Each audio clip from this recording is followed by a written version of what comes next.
c'est un temps fort sur tout le week-end, vendredi, samedi, dimanche. L'idée, c'est que le public, les adultes, les enfants puissent rencontrer des chercheurs, discuter avec eux, participer aussi à des petits ateliers. C'est très participatif, on ne vient pas juste écouter. Il y aura une partie de mini-conférences scientifiques, mais très accessibles. Mais il y aura surtout des ateliers où on peut rencontrer des chercheurs, discuter avec eux de qu'est-ce qu'on fait comme recherche sur le lien entre l'homme et la nature. Donc c'est très vaste.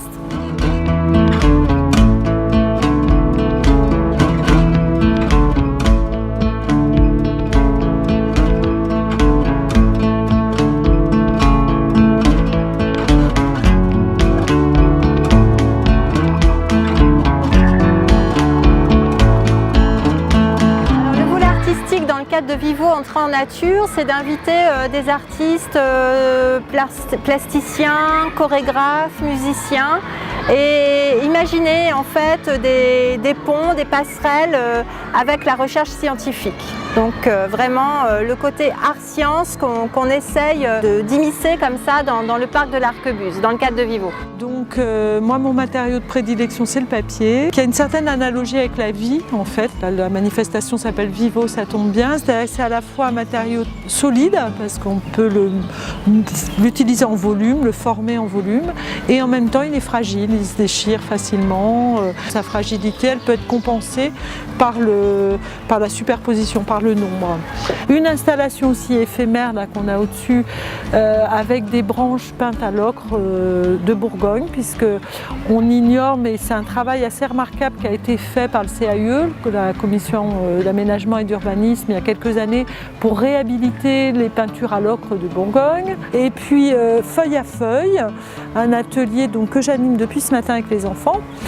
Feuille à feuille, puisque j'essaye de leur faire appréhender ce lien qu'il y a entre le végétal et la feuille de papier, puisque évidemment le papier vient du végétal, par un travail de moulage, donc feuille de papier, feuille végétale, où on moule des feuilles, et ensuite ça va donner lieu à une installation éphémère également de kakémonos de suspension, qui seront installés à partir de la réalisation des enfants et des gravures que j'aurai faites aussi.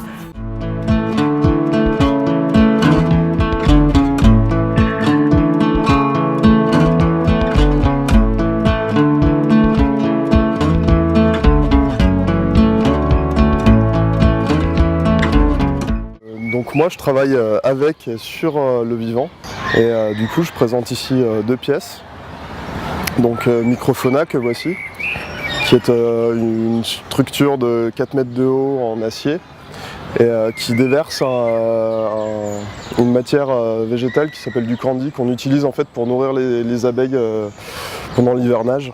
Alors la seconde sculpture, c'est Anonyme 1, c'est présent sous la forme d'une sorte d'arbre en métal qui est recouvert de voiles d'hivernage. C'est un voile qu'on met sur les arbres l'hiver pour les protéger du gel, des parasites, des intempéries, de tout genre de choses.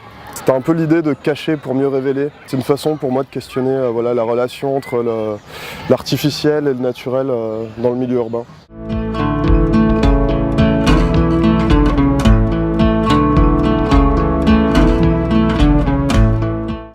On a des restitutions d'ateliers avec des élèves qui sont venus depuis le mois de février à l'Athénéum pour construire des enceintes en papier et diffuser des sons de la nature. Et puis aussi faire un atelier de field recording sur le campus. Et ces sons peuvent être écoutables sur une partie du parc, des sons cachés comme ça dans la nature. Donc on a des parcours sonores aussi qui sont proposés.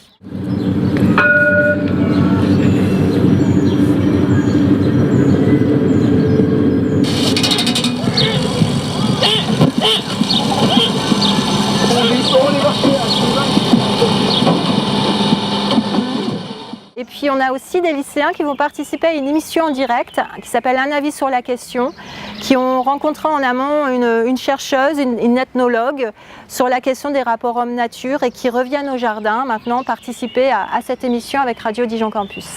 Alors le vendredi, donc aujourd'hui, c'est le temps effectivement qui est principalement dédié aux scolaires des classes de la métropole dijonnaise et puis des centres de loisirs.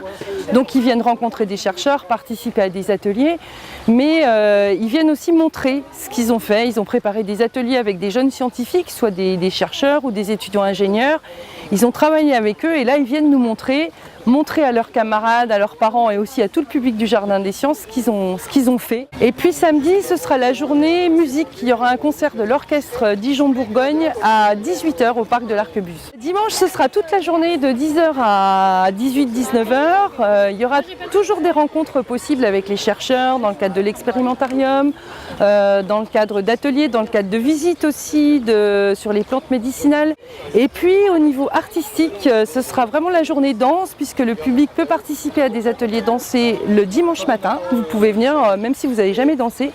L'après-midi, il y aura des spectacles et puis des regards croisés aussi entre des danseurs, des artistes et des chercheurs qui travaillent sur le mouvement ou sur la résistance des matériaux. Donc voilà, c'est aussi rigolo de voir comment ça se passe, des regards croisés entre le chercheur et le public.